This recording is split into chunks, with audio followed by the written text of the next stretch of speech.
Is Ryan Reynolds already working on another Deadpool project? Was Venom 3 actually good?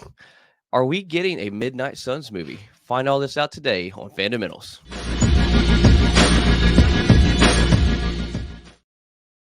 And right off the bat, since the prime show of the season is in full go, it's one of our top favorite things to talk about. We'll go ahead and start with Agatha.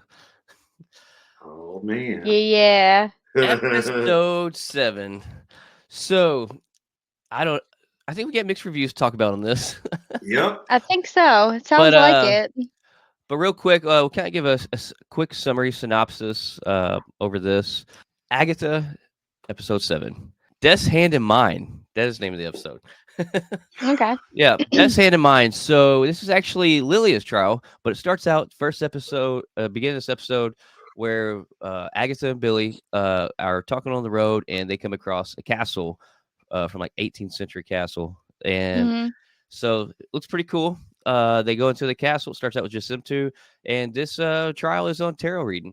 And so they do their tarot reading, and let's be honest, they both don't know what they're doing at all. They do not know how to do this, and we find that out really, really quick. I think Yeah, and Billy. then Go ahead. Billy's like, I wish that like Lilith was here, man. Yes. Like this ain't it. And it's almost like he spoke her into existence because, bam, there they came actually tumbling through that. And we see Lilia and Jennifer Kale also underneath the Witch's Road. We find out there's actually an opt out. They actually do not have to complete the road if they decide to take it. And we get a little, I don't know if it's actually the true travel like station underneath that we heard Mrs. Hart talk about in the first episode, or if it's just like a metaphorical, way out. But yeah, they both decided to finish the road that they needed to help finish the road and everything. And we actually get to see all of the little inserts of Lilia's time jumps throughout the different episodes all come together in this. And I think it was amazing. I don't know. I loved it. I love seeing it all connect. But anyways, they come through the bookshelf, and lo and behold, the tarot queen herself actually is able to perform and do all the card readings properly. Then we have the Salem 7 that is on their tail and start coming in. And so then after the trial is completed, Lilia tells them all to go on, and we see in the tunnel that they go in, it's green. So we know what we're coming to. Lilia, Rio, or sorry, not Lilia, Rio, death. And so I'm pretty sure that's going to be like our next big last trial is them facing Rio. Yeah. But then Lilia closes some steel doors. She now has put everything together and kind of gained full control and knows her destiny. And she decides to stay back and fight the Salem 7 and takes them all out very quickly. Yeah. And then we get to see her fall / ascend to her death. Or we don't see her die at the end of the screen, but I think she's dead. And that's how it ends. It was a masterpiece to me. I really think that when you have time hops like this, and you realize that time's not a constant thing, like, and she's kind of hopping back and forth all the way back from when she was a girl with her teacher. I don't think that this is the easiest thing to film, and it's not something that's the easiest to follow, but I felt like the way that it was done and the way it was put together, I just felt like it was done really, really well. And it was, I don't know. I truly think that, and I'm not trying to like overhype Agatha up, because it was the lowest budgeted film.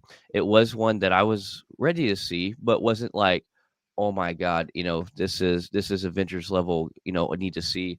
But it has been one of the most surprising, and I have fell in love with it every episode.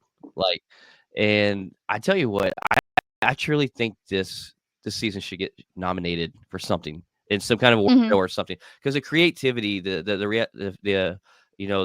not so much CGI and the practical effects, but then the writing and then the music, but then also like this episode to me was just, I don't know, it was so creative and it was such a great follow along.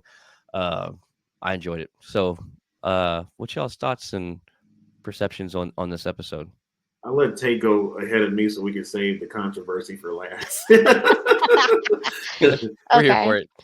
So I there was a couple of things that I really liked about this episode. The fact that they went back and they pieced together of like when she was talking to Alice, and then she was like, don't do it," and then you went back to like the episode prior to that when they were in that like beachside type house where she was like, "Don't," and then it went over and said, "Try to save Agatha."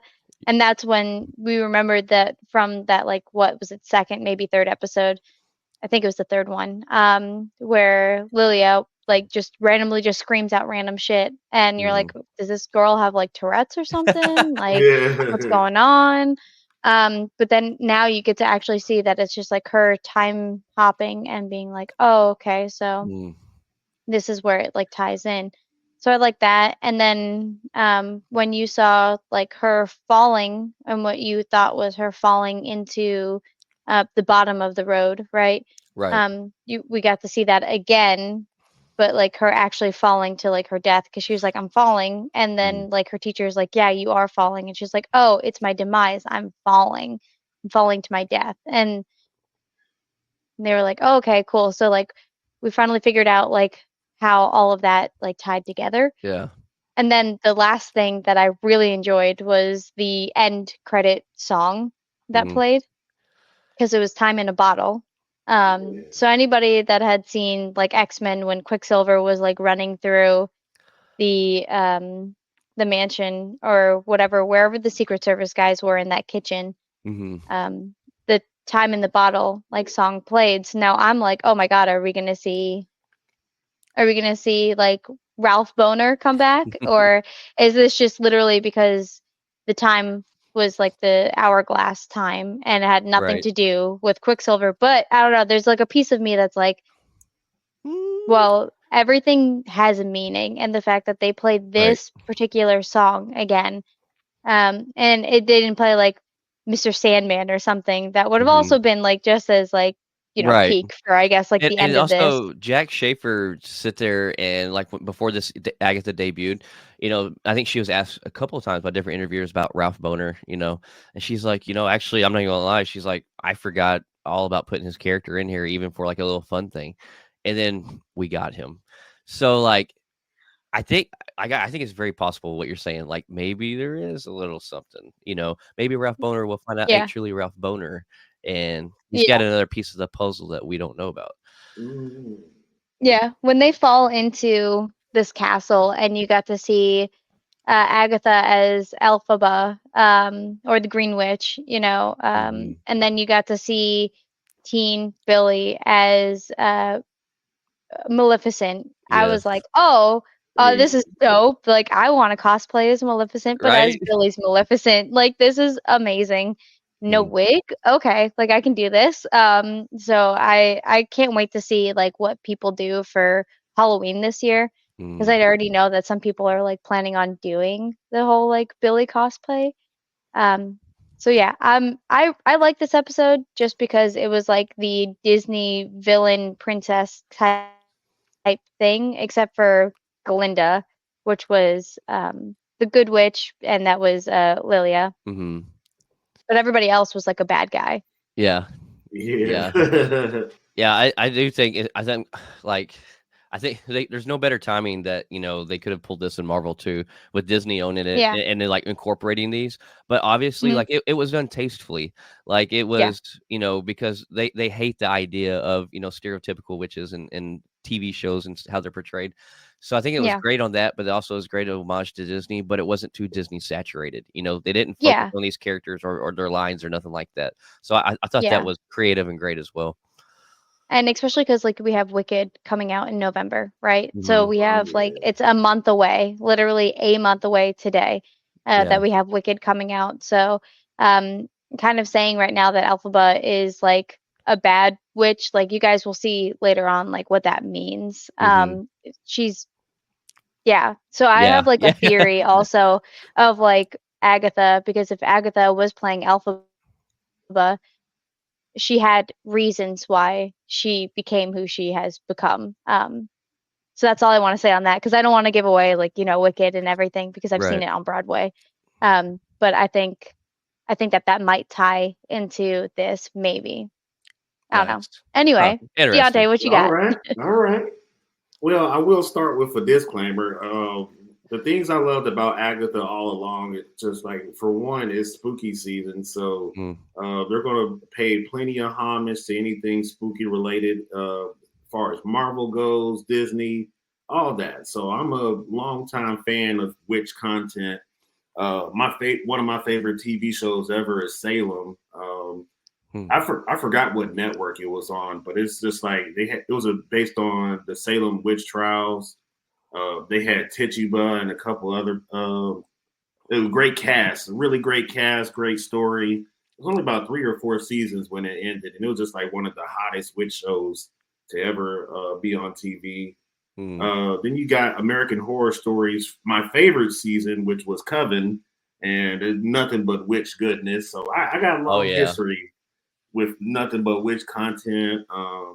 Hocus Pocus is one of my favorite childhood movies, and Agatha all along pretty much paid homage to so much of that Hmm. throughout this first season, and I just absolutely love it. There is definitely room for improvement. Yeah. He said, however, However, He's laying out the path here. so I don't what want had people happened to. was So y'all know I'm not an Agatha hater. I just want to Oh hold yeah, yeah, the for TV sure. series from the same standard that we held She-Hulk, Everybody uh, else. yeah, every other show, WandaVision. Yeah. WandaVision, all these classic Marvel shows. The episode is pretty much Lilia's backstory, and out of all the 7 episodes that we've gotten so far, in my Mm. opinion, Alice Wu's episode was like the hardest they've done so far. Okay. But to be fair, I expected Lilia's episode to be even better than Alice's episode because Mhm. Jennifer, they didn't really do much with her. They got I think her poisoned. stuff is coming more It needs to be. If not, it should. Because like, based off of the tarot of her with the as the priestess or whatever. Mhm. Like I feel like there's more about her that's going to come out. Like we got to see a little of the glimpse of it. I'm sorry to cut you Mhm. off. Oh, it's all good. In that like third episode, where you got to see the doctor guy Right. come up to her and like try to like drown her. Like you got to see a little of a glimpse for them, but I think that we're gonna get more of her backstory probably this next episode coming up. I hope so. Yeah, that's probably how. If they do it well, that's probably how they're going to end the season because there's 2 episodes left that's coming out this Yeah. Thursday. So, and there's 2 witches left that we haven't gotten in-depth explanation of. So we haven't done Agatha Well- yet. We haven't done Jennifer. Well, No, we've done Agatha. Agatha was the Blood Moon, where Alice died. But you talking about Alice's backstory? No, Alice's Oh. backstory was in the '70s theme, and then Yeah. out where Alice died, that was Agatha's trial. When she like met her mom and whatnot. Yeah. Oh, okay, yeah, that was a little. So the That was a only little one that we underwhelming. don't have left, the only one we have left really is Billy. If they're going to include him with the trial, I don't know if they will or not. But I mean, we have one more trial left, I believe, and so I don't know if it's going to be Billy's, which I think it is maybe because we like Rio. Yeah, she's the Green Witch, but also we see in this she's death. So I don't Yeah. necessarily think that she's going to get a trial. Where I think it's just Billy because we see Agatha and Billy like on from the trailer where she has it looks like he's getting memories back or something because she's like hovering his hands around his head and he's like rocking or whatever and it looks like he's intaking something mentally. So I think we just have one more trial left and I believe it's going to be Billy's if I'm Yeah. to guess. So Okay. like based off what we got so far in this season, we've gotten a deep dive into Alice Wu's life. We barely scratched the surface of Agatha, but she did get her trial, and we barely scratched the surface of Jennifer, and we got her trial. All she had to do was just cook up a potion to counteract like a poisonous wine that they drunk. So we didn't really learn much about her outside of that. Mm-hmm. And we didn't really learn much about Agatha either. It's just like, oh, her and her mom don't like each other. And then the episode progresses forward into Alice's backstory. And then we jump into Lilia's, which that alone was just like, that was Patty LuPone's opportunity to just have the most badass backstory ever. Yeah.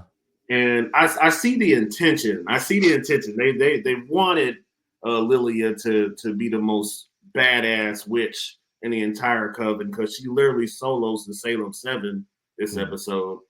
But the order of everything was just a little bit messy, in my opinion, because it's just like we're jumping from her to as a kid with speaking in Sicilian with her mentor. We jump around to her being as an adult speaking in Sicilian to her mentor, and then we jump around to her and Jennifer being in underground. So her memory's gone of the things that she said to Jennifer initially. So we see that part of the timeline mixed in there, and then we go back and then we show Lilia when she did say those things to Jennifer, and it's just like I would have. I don't know if I would have handled it that way. Like there's so many things that happen with Lilia where she just says something. Nobody knows the context and where the hell it came from until like they show it later. And it's just like that's probably like the most needless thing for Lilia to do, because if she could see into the future, we all could just like let the characters invest in that. Like when you see the future, what do you mean by that, Lilia? Let's talk about it. And there's just moments where she just like snaps out of her trance. And she's just like, what the hell's going on? I don't know what's going on. And it slows the show down a little bit. It robs Patti LuPone a chance to put on her own all-star performance. Because I'm a casual in the witch culture. I have no idea what's going on when people read tarot cards. So that was an opportunity for them to kind of like help casuals learn about tarot. That was missed.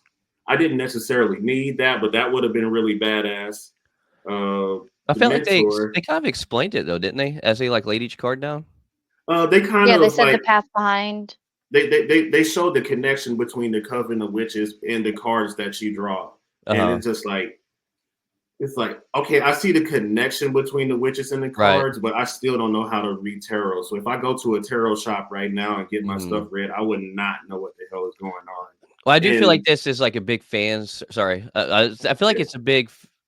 Like this is a witches coven, so like this, they're gearing more towards the people who are fans of that, because it's not like an introductory into tarot and witches and different stuff. So I think it's just more of a we get the witch trial fans, you get the tarot fans, you get the potion fans, and it's just catering to that, where it's more of that than introductory into some of that stuff.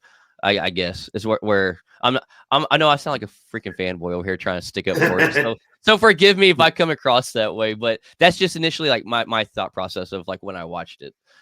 It was just as far as creativity goes, like that was just a missed opportunity that could have made the show so much more informative for us and enjoyable.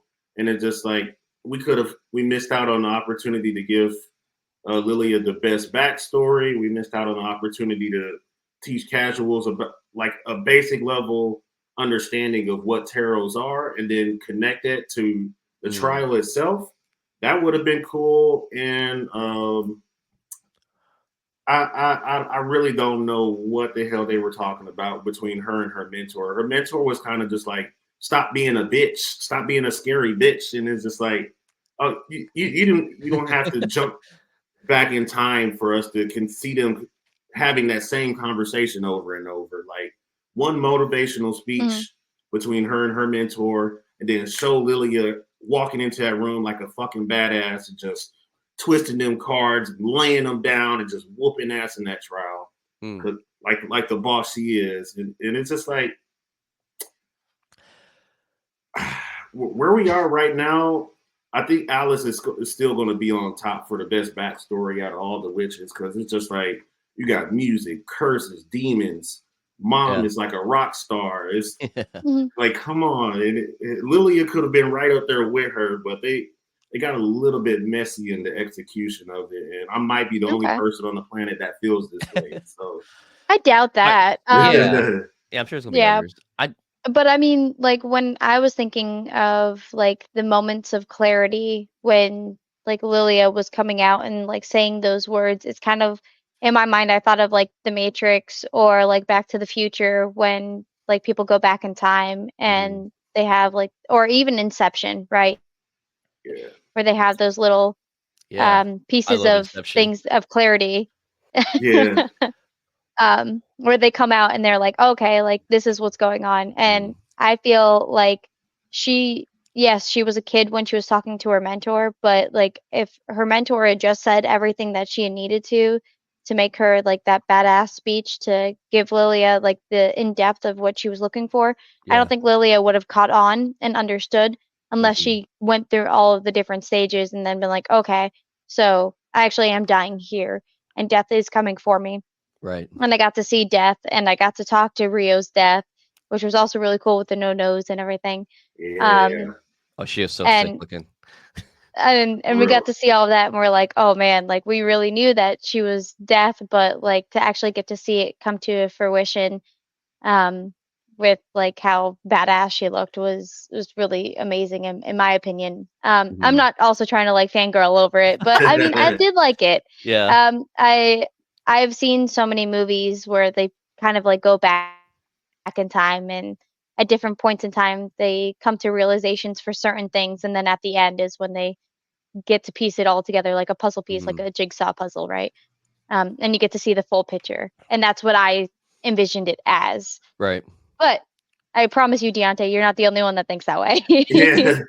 I would have recommended for a remedy for this is how they ordered it. Like start the episode off with Jennifer and Lilia in the tunnel, like trying to recollect themselves after Billy like threw them in the quicksand or whatever, Right. and raise the stakes by, of course, getting chased by the Salem 7. And then in the middle of the episode, you focus on Lilia and her mentor, leading up to her badass moment of tarot card reading in the witch trial, and then ended the episode with all of that. So, gotcha. Yeah, I think you're right though that Alice's backstory is going to be the most like amazing one. I mean, the music alone and seeing them all rock out. Oh yeah. In their And gear that demon was yes. sick. Yeah. So I do agree with that.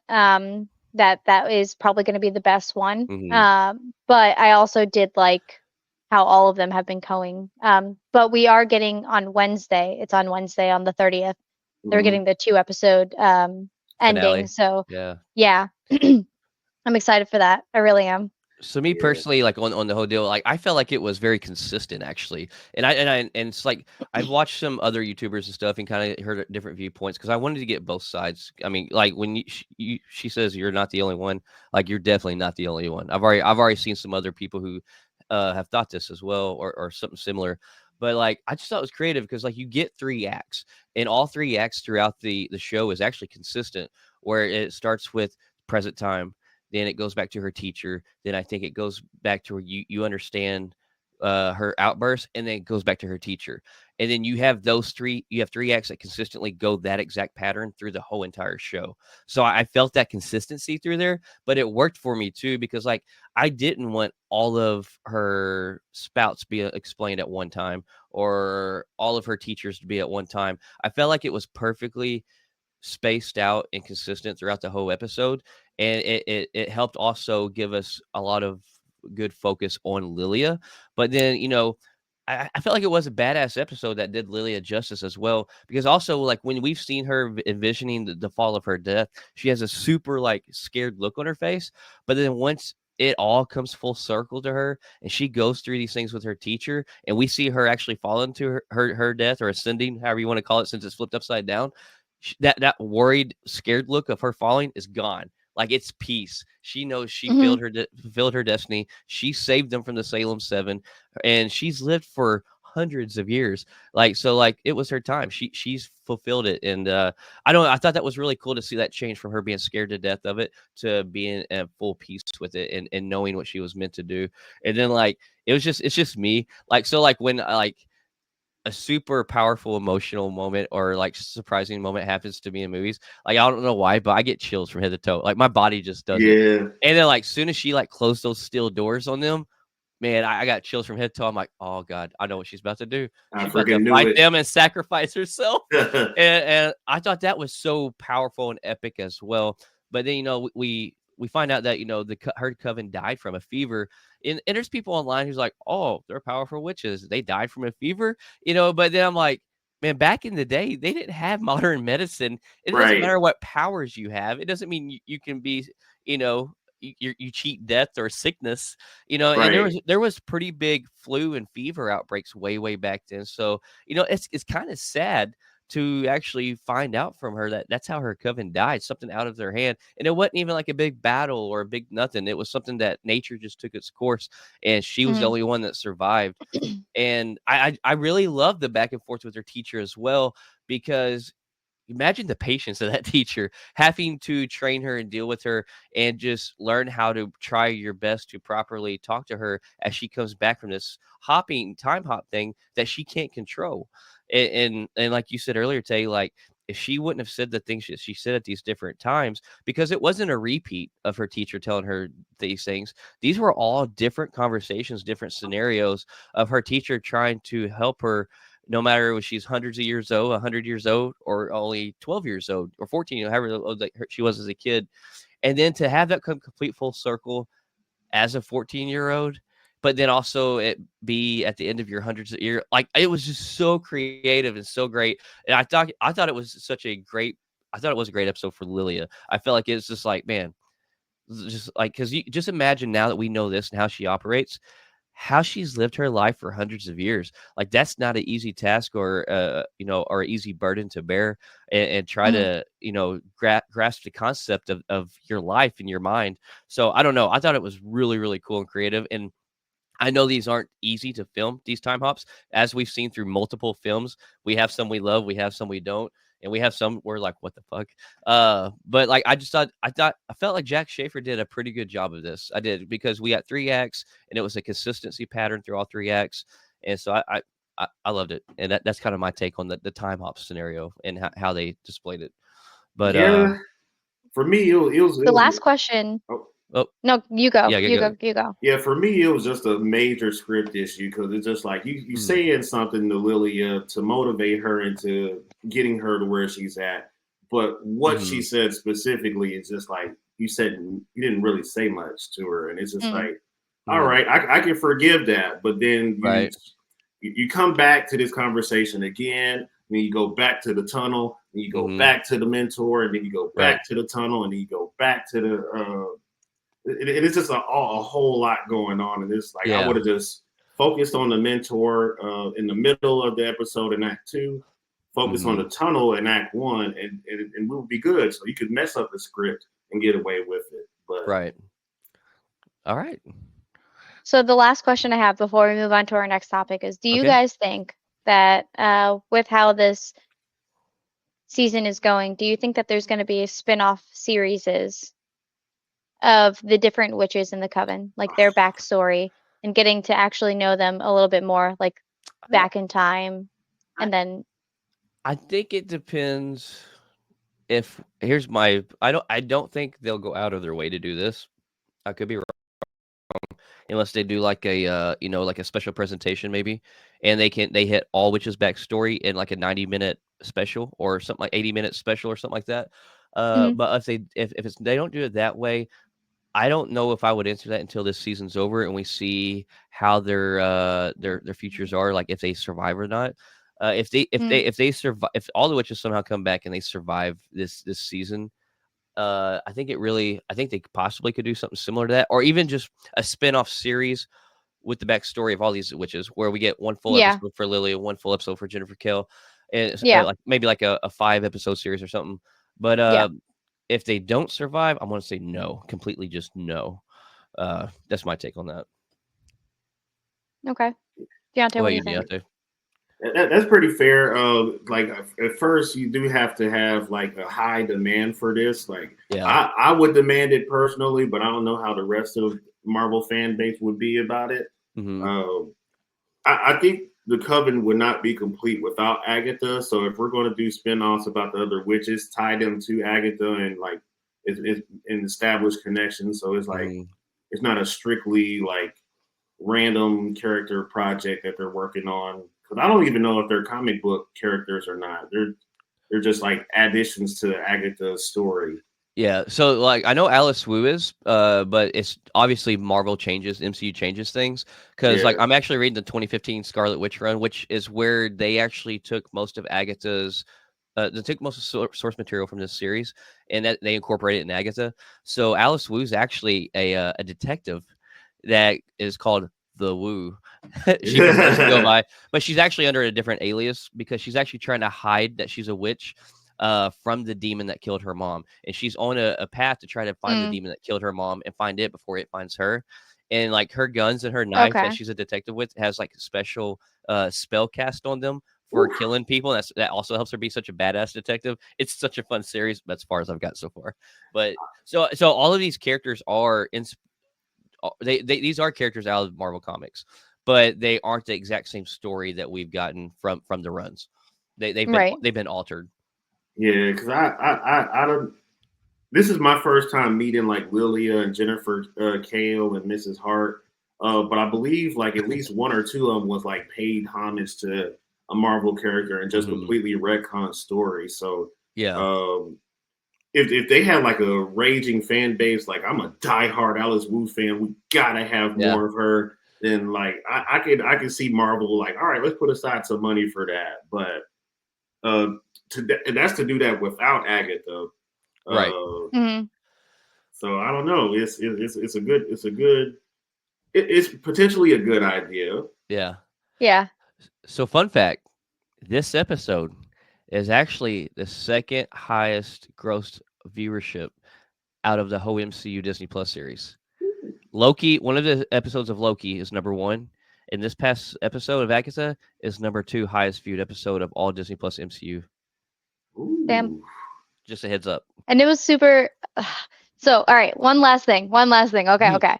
So, the last thing I want to say is, what were your guys' feelings when Teen asked Agatha while they were on the road, "Is Wanda really dead?" And she Oh said my yes. God! What? No, maybe. Maybe. They're doing this to mess with us on purpose. Yes. That's the only reason it was put in here, to give us Wanda lovers false hope. And then, oh, sorry, I know you just opened up a can real quick. So, but also when he says, "Oh, I have a mom. That's not my mom." That pissed me off because I'm like, no, that is your mother. You just need your memories back because guess what? William's dead. Let William go. Screw William. You are Billy. You need to know your place. You need to know your mother. Like, I mean, come on. We see that the Maximoff family, including with Billy, these people will go through depths of hell to save and find family members. Okay, you think that came from Mrs. Kaplan? Hell no. Mrs. Kaplan eats popcorn sitting on a couch, accepting things that she don't understand. Okay, that's not who you are. So remember I'm attacked. that. Yeah, that's me. I was eating popcorn yesterday. No, it's about like Billy didn't learn these things from Mrs. Kaplan. Okay, know your roots, know where you come from, and embrace them. Okay, don't say that's not your mom. Screw you. Yeah, bring Wanda back. If you bring Wanda back, you get your brother anyway.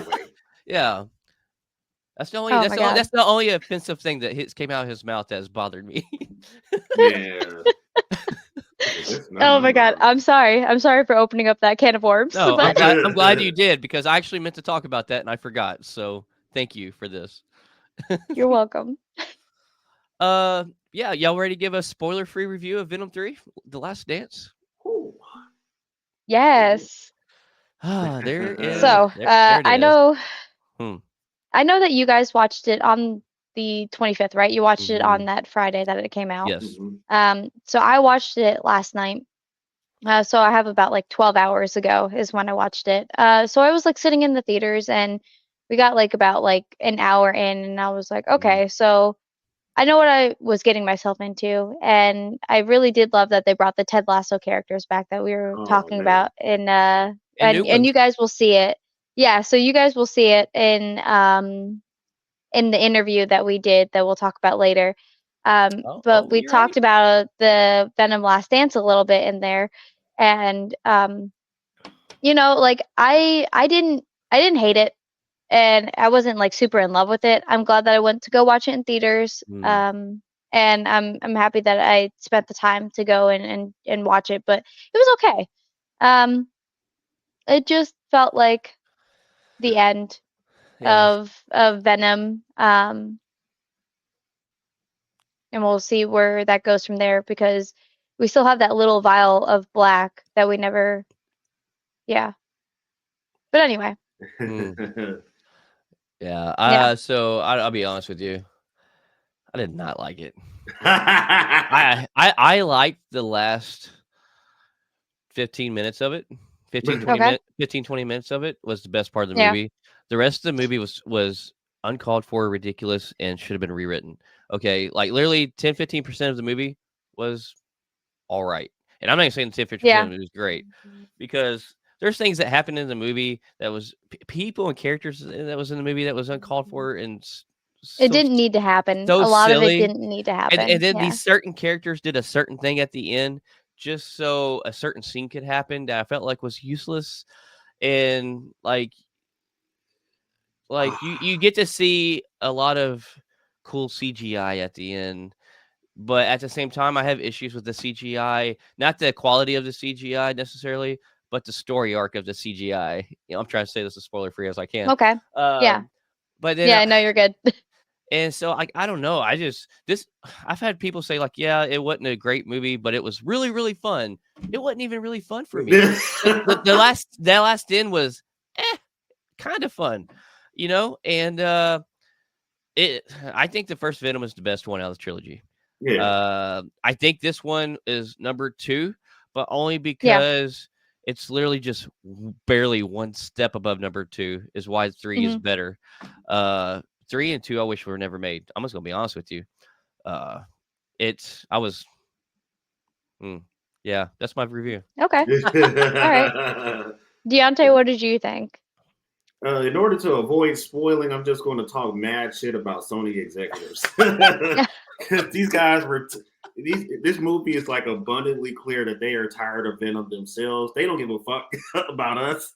So this is like, we assume that the audience is just as tired of Venom as we are. We're not, bro. We'd love to see more Venom, but done correctly. And it's just like, no, this is a fun song. And I did not want to spoil that part, but there's like the final ending of it, and we're supposed to cry because somebody kicks the bucket, and I didn't even get chills, damn it! I didn't even get chills. No, I was just like, all right. Lilia gave me chills, but that certain character didn't give me chills, and I would prefer that other character to give me chills over Lilia. Anyway, right?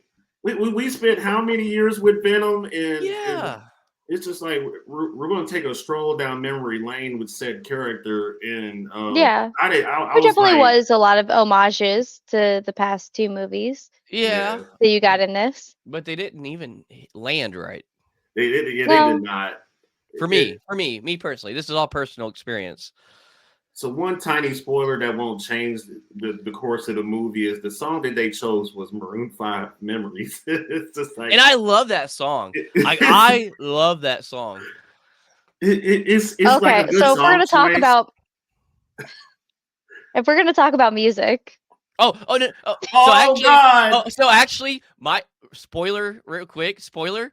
My favorite part of the movie was a song in the end credits, Post Malone and Morgan Wallen. A song that when it came on, me and Deontay turned to each other and were like, is the theater turn this on or is this on the movie? Because like we love them.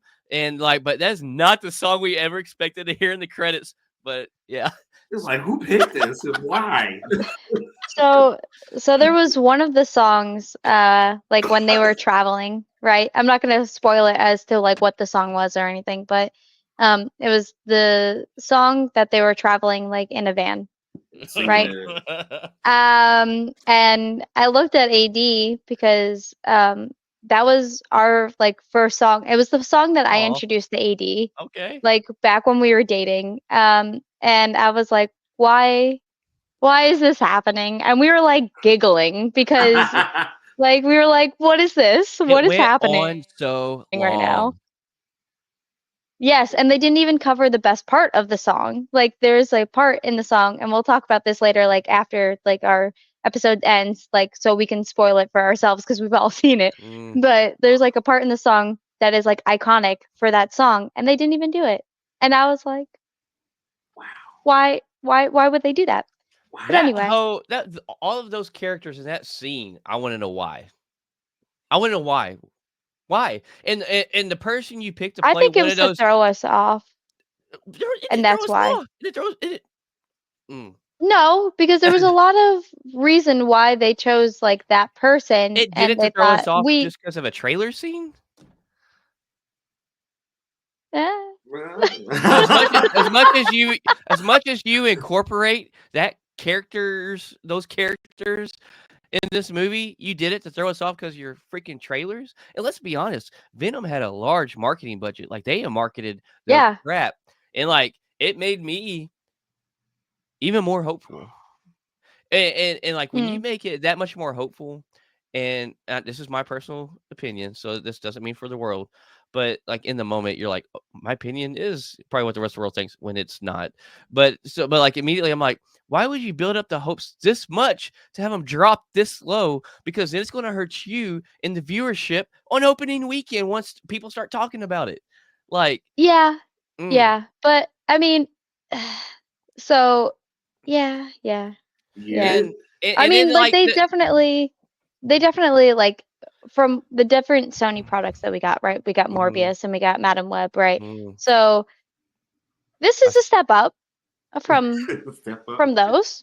Oh. So I went in with remembering those movies and then going to go see this movie. So my expectations were already low. And so I think that's why I wasn't like so let down. Mm-hmm. Is because my expectations were like here, Yeah. like Yeah. mid at best. And I saw it coming too, because it's like you did Carnage wrong, so there's no excuse for you to do the rest of the symbiotes wrong. And it's just like this was fan service for symbiote fans, and we didn't even get to spend time with the other guys that showed up in this movie. So it's like you can tell you're on the boundary of spoiling right now.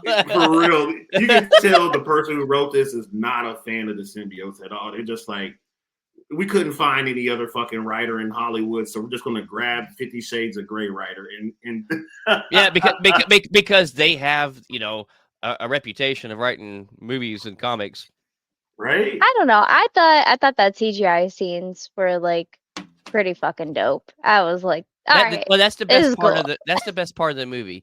But yeah, how some of them went about. And how then, it happened. and well, how they went about, and then how they didn't go about. I was just like, God, y'all aren't that great, apparently. Anyways, I think we should stop there, probably. I'll do one more bit because this is not a spoiler. So Noel is starring in this movie, The King in Black. Instead of being a live action actor, he's a CGI character, which is not the worst idea in the world. Right. But because look at Thanos. I mean, yeah, and it's like, let's get the most low hanging fruit possible and hire Andy Serkis to be the voice of him. Right. It's like not a bad idea either, but it's like now Andy Serkis can't voice him in the MCU.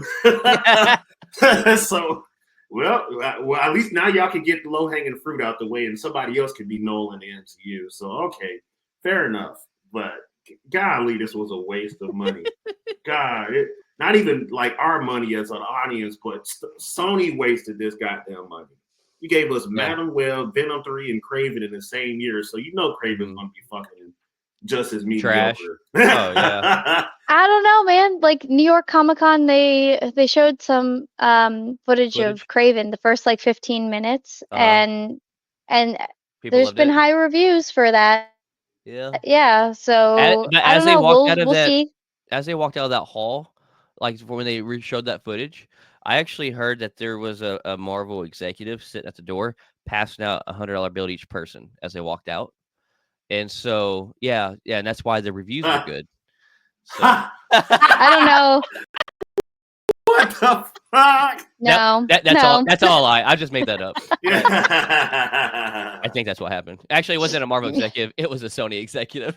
Golly, the trailer doesn't even look good to me, in my opinion. It's just like, what the fuck? Yeah.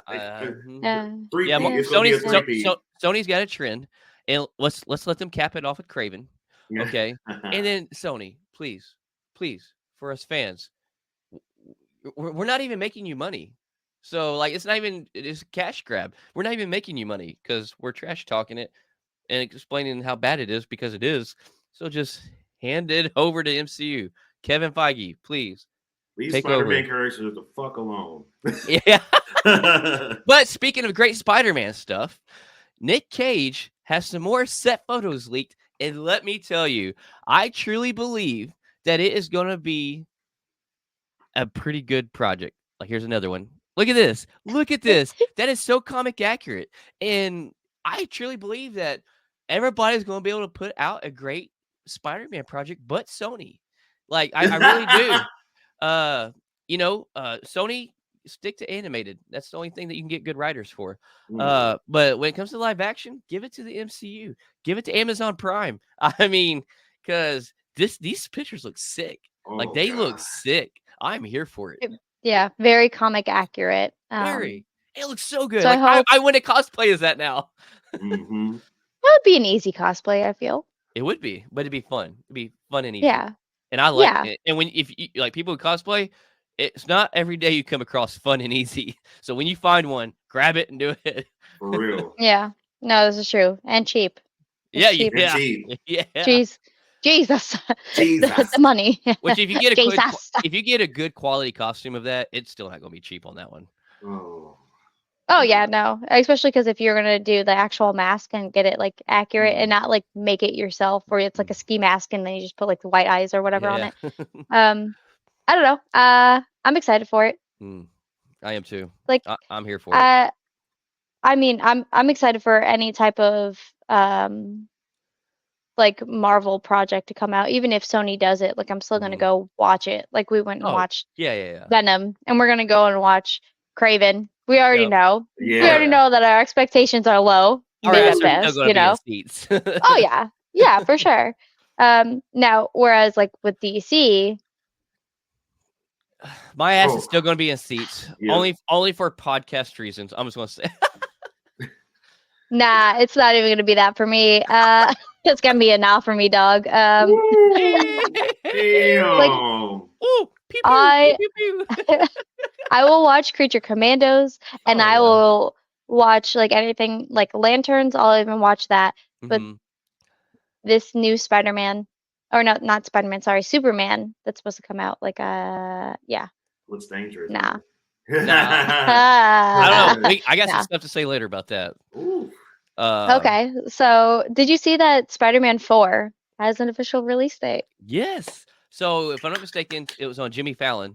Tom Holland was talking about his non-alcoholic beer line, and of course, Jimmy's going to ask about Marvel when it comes to any Marvel actor, whether it's something they're doing or not right now. But yeah, Spider-Man 4. It is July 24th, 2026, which comes out right in between the two Avenger movies. Right, what we thought it was going to be. Yeah. And these two Avenger movies, mind you, like we've gotten Avenger movies back to back, but these are a little spaced. They are going to be back to back, but they're going to be spaced out a little further than the other two. And like when they actually filmed Infinity War, they got like a 2-week break and immediately started filming Endgame. And so the Russo brothers did also say that there's going to be a slight bigger break of a gap in between filming them as well. It won't be like 2 to 3 weeks later we start filming it. So those actors will get a slight break and a slight reprieve to hopefully, What? Unless they're in multiple things. So we know that Spider-Man 4 is going to be starting to film next year in the summer. So when is Secret Wars going to come out, or when are they going to start filming it, and is Tom Holland Spider-Man going to be in that? And then he might be like doing multiple projects at once. And 2026 is going to be a money-making year for Tom. So we have Tom in Doomsday. We have Tom in Spider-Man 4, and we have Tom in oh my God, there's a third movie. It's not Marvel that's coming out that year. Oh my God, I am drawing a blank real quick. I cannot believe I did this. It's okay. Yeah. So I'm actually gonna look it up real quick. But yeah, it's gonna be a huge Tom Holland year for him. He's gonna make so much money that year. Yeah. Is it gonna be like super great for Uncharted him. 2? Do what? Oh, Was it's it supposed to be? Christopher Nolan's movie. He's coming out in a Christopher Nolan movie called Eclipse in 2026. Yeah. That's gonna turn out well. Like This is with the Nolan. moon or Yeah, I think it's like vampire I think eclipse. Like yeah, I think it's let's see. Christopher Nolan Eclipse. because Christopher Nolan, he's the one that came out with like the original 3 Batman with what's his face? Christian Bale, right? Christian Bale. That's Christopher Nolan. Okay. So I think it would be like a grittier type movie. I think it would be like maybe a scary movie Yeah. or something. Yeah. Or a thriller at I'm least. not gonna spend too much money on looking it up. But anyways, Yeah. I think it's definitely gonna be an action sci-fi movie, regardless. So Okay. well, I say sci-fi. I guess vampires aren't sci-fi, are they? But I don't know. I'll put all that stuff in that same realm. Yeah, I love it all. Nolan's giving us Inception, Oppenheimer, so Oh yeah, you know it's gonna Nolan be a good we movie. trust. So oh yeah, for sure. Oh yeah, and to me the best Batman trilogy. So hands down. Yeah. So but did you guys see that Midnight Suns yeah, so actually has officially kicked Blade to the curb? yeah, I'm actually going to combine these two notes. I realized I actually put them reverse. So before this, the Midnight Suns thing came out, we actually got some news on Blade. Blade was actually dropped from the slate officially by Marvel to not come out next year. Now, that's depressing, and I really hope that they don't. This doesn't mean they're giving up on it, because that's not fair to Mahershala Ali. And like, I really want to see his Blade.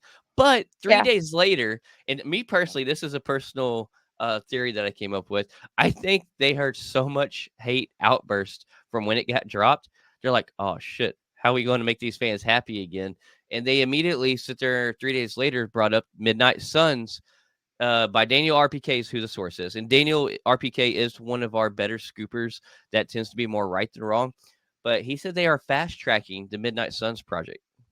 So maybe Blade's full introduction is going to be into the Midnight Suns, and then we'll get a Blade movie to follow, because Marvel did announce 2028 dates for movie releases or project releases, but they're all untitled. So I personally think one of those is going to be Blade. A lot of people don't, but I think one of those is going to be Blade, and I think we're going in our introduction into the Midnight Suns of Blade, and I'm okay with that. Yeah, we weren't supposed to get Blade until 2026. So nope.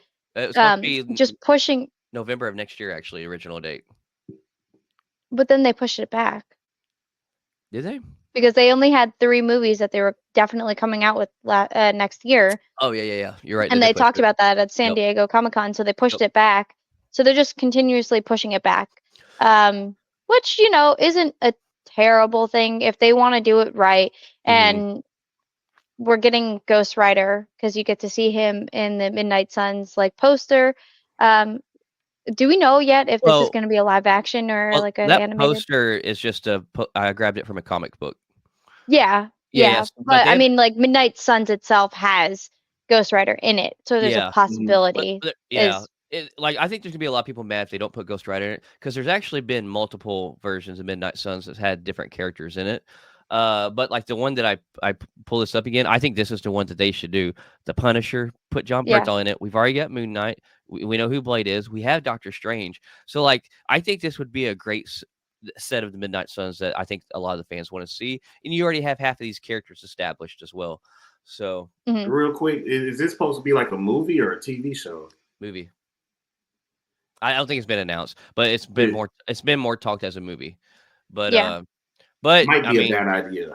Yeah, well, I was saying actually, if they give us a 9-episode run with hour-long episodes like they're doing Daredevil with Midnight Suns, that would probably work better, as long as they put a good budget into it. Don't put a cheap budget into it, because let's be honest, a lot of those characters are going to need some good CGI on stuff that they do or how they look. But I mean, I don't know. I hope we get a date here soon for this.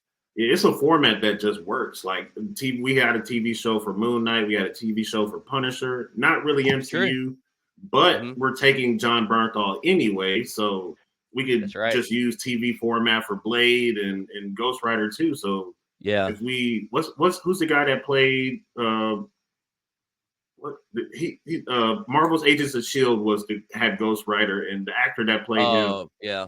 I don't remember his name, but I know you're talking about. There's rumor that he's supposed to be getting recruited into the MCU too. So like if we had all those dudes in TV show format working together, hour long, brutal, dark, gritty, like TVMA level content, it would be like the best show that Marvel has. It needs to be a TVMA or definitely an R-rated rating type thing for whoever does Midnight Suns for sure. I think to do it right, because I mean they're pretty brutal too. I mean that's a brutal crew. I mean, really if you have Punisher alone in that crew, you need to make it R if you're going to give us a good, character arc for that person. Exactly. Yeah. But yeah. yeah. I personally think it's going to be a movie because it's taking place for Blade, where Blade was supposed to be. Like it's Blade's release date was like. So well, that's they why didn't give I us a think release it's going to. date for it. So. Yeah. Yeah. But I mean, but what I'm thinking make is the that movie work as long as they promise to give us more following projects with them. Like if they promise to give us more following movies with the Midnight Suns, I think a movie would be okay. But if they don't, or if they're not going to like keep running with them, it's going to be kind of a one and then they dissipate type thing. Then I feel like it would be best over a 9 1-hour episode show. Yeah. But like Black Panther got introduced in Civil War, and then then we got 2 Black Panther movies. And there's been a couple of other characters I can't remember that kind of introduced like that. So I mean, it can work. It's a letdown because like obviously we've been expecting a Blade movie since 2019 when it got announced. But there can only be one Blade. There will only be one Blade. Yeah, but now I feel like thanks Wesley Snipes, you kind of made this happen because you spoke it. Asshole. But speaking of things from Deadpool though, Ryan Reynolds made a post with Leslie Uggams, who plays Blind Owl, and there's like 2 pictures of them, and there's Christmas theme in the back. He's got the Deadpool suit on, and so it's like, what are they filming? Are we going to get like a short Christmas special? Is it just a fun That's what I'm thinking it's going to be. Deadpool like Christmas. Or is it going to be like how he did Korg and they did like these sitting on the couch little 2-minute deals talking about stuff, or is it going to be like a cool 30-minute Christmas special, like of just Ryan Reynolds and Leslie, and it's just them in their apartment around Christmas time? That would be hilarious. I would be down for that. I mean, if there's snow outside, like, if like Wolverine just like came in and like sat down in the middle of the couch too, like I think and watch him that like would be put dope. His claws out to tear open some presents. Yeah, they'd finally show cocaine on screen, and he's just cutting a little baggie open so Blind Owl can snort some, and just say "fuck Feige," and that would be oh my god! It's snowing outside, and it's snowing in here. Yeah, there's so many jokes that they could lead with that. They really could. Yeah. I mean, they gave us like I get what 8 cocaine jokes within like 15 seconds of that movie. Oh man! You want to build a snowman? Well, guess what? It's Christmas time. We're building snowman. Oh, and they wouldn't even have to release that. I don't know if there's a contractual obligation, but they wouldn't even have to release that under the Disney deal. It could be something Ryan Reynolds released on his own YouTube or something. Yeah. But speaking of Deadpool and Wolverine, the Disney Plus comes out every month, like with what they're going to be coming out with that next month. So they recently came out with their November deal. Deadpool and Wolverine isn't on it. No, it's not. This so literally most of your Disney movies, Marvel movies come out on Disney within like 89 days. I think after its theatrical release, we're already past that. And Deadpool and Wolverine, it's on its longest theatrical run out of the Marvel since Disney Plus started. So I mean, who can blame them? Get that money while you can. I'm not even mad. I even went last weekend and seen it the 6th time. So like, people are still willing to put their ass in seats and pay for the tickets. I can't blame them. I mean, and plus it gives them a longer run to get these digital purchases. And that's usually, I think they usually only do like a 2 or 3 week thing on digital purchases before it comes out to streaming. And if it's making them money, they've only put out 1 movie this year. Let them. I don't care. I'm not even mad. Yeah. I mean, like I already bought the Deadpool and Wolverine, so I'm probably gonna watch that later today. I don't know. We'll see. I feel it in my veins. Right? The only way I can keep up with you two is if I just go ahead and get like a Deadpool and Wolverine tramp stamp. So, he was like, "No, I'm the real Deadpool and Wolverine fan out of the three of us." Well, hey, we got those heart keychains, Deontay, the half hearts. We can just both get those tramp stamp above our waist. Ooh. Whenever I get bored, I just dangle it in front of me and I like hit at it like a cat. Just like, ooh, it's shiny. I'm dead. Oh man.